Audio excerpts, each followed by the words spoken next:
La verdad es que era demasiado bueno para ser verdad. Lo compré para usarlo con este Iron Cobra 200. Llevo 10 días con él, 11 días máximo.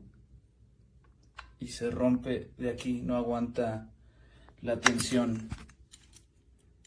Se rompió tocando normal, o sea, ni siquiera es como que le dieron maltrato ni nada. Así que, la verdad, se ve de muy buena calidad y todo, pero pues esto demostró que no, así que no lo recomiendo para nada.